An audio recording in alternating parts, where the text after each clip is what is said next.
tako pre neki dan skontam da je počelo snimanje Senke na Balkanom 3, a mene ni na mapi. Poludeo sam. Da ne biste i vi da postanete filmski glumac? Pa naravno da bi. To je moja želja još od malih nogu, znate.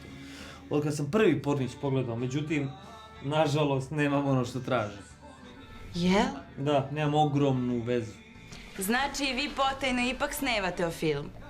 Pa nije potajno, gospođo, jebi ga. Svi znaju kolika je moja ljubav prema filmu. Još kad bi ovi znali koliko bi filmovi bili gledaniji ako bi ja glumio u njima. Dobro, sere, možda ne bi. Ne bi, jednako me ne gledaju. Pa što ne okušate sreću? Zašto ne probate da upišete školu za glumce? Kakva škola za glumce, gospođo.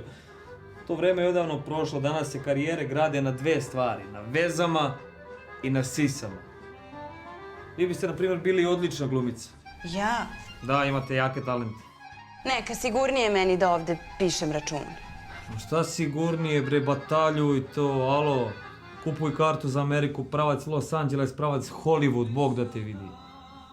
Ma šta bih ja Tošo radila u Hollywoodu? Šta? Pa piši račune tamo za početak, sales, prodaja.